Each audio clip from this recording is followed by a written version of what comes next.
Hey, what's up? This is Ihor from Hexel.com. Today we're gonna talk about Geofire with Firebase on Android.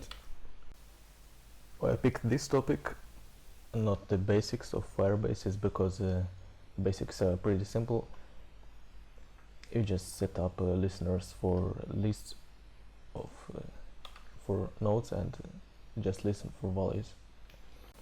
You need to first fetch the user IDs for your location, and then you set up listeners for each of the IDs. Right, so we have those three locations.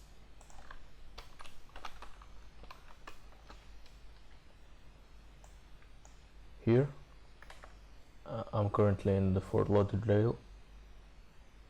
I have those three actions to create users in each of the locations, and I will see only the ones close to me. So if I create somebody in New York, I won't see it,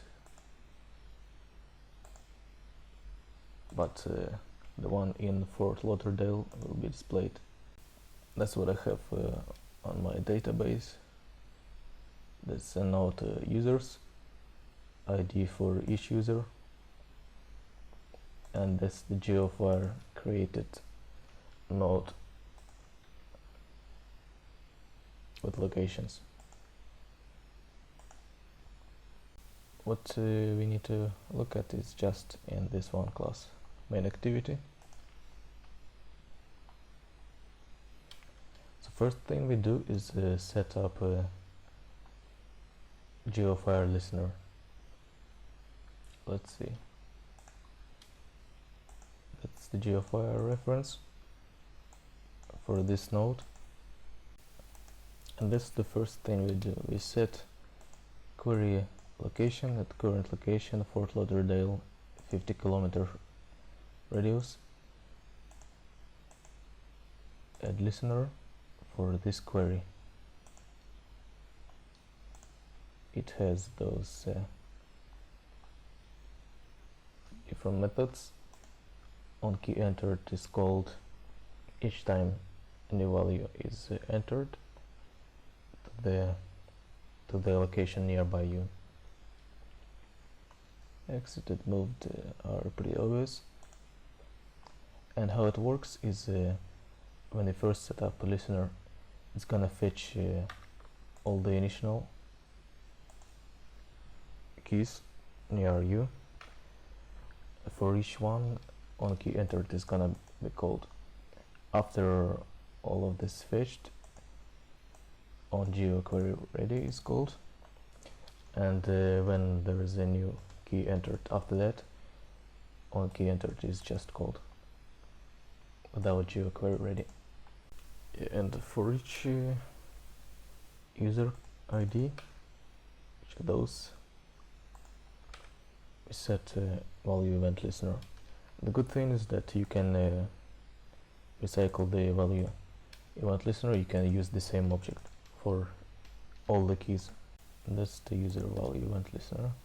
So on data change is called when there is it's a new user or it's an update.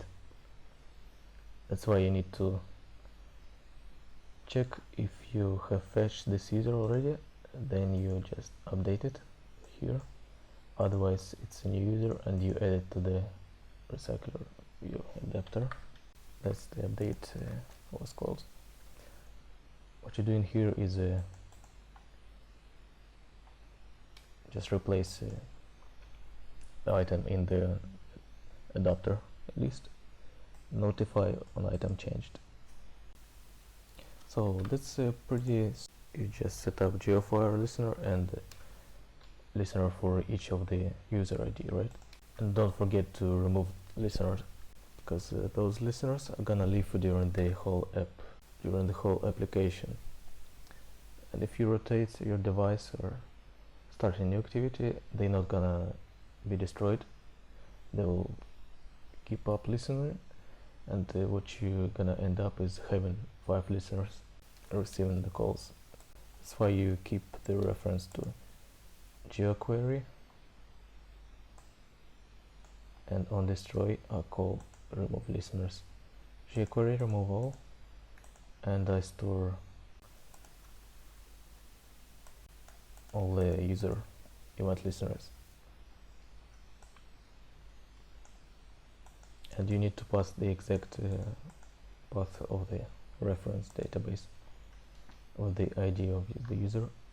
You cannot just remove a listener from the user's node.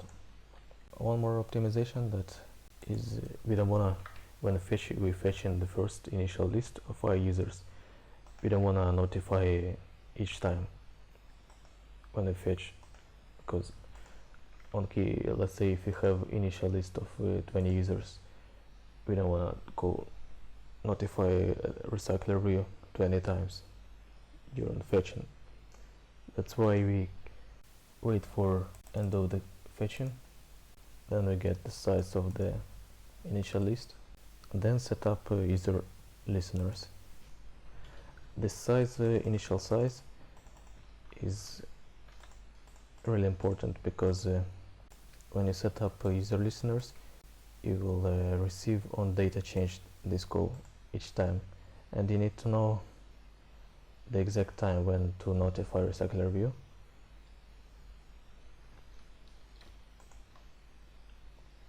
When all the initial users were fetched, we iterate this count, and when it reaches the initial list size, we notify.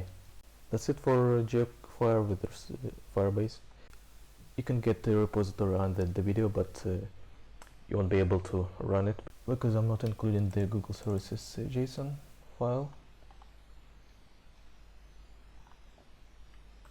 But you can easily create a Firebase app, follow the instructions, create an Android app, and just download the Google Services JSON file, and that's it. You can test it yourself. Alright, thanks for watching.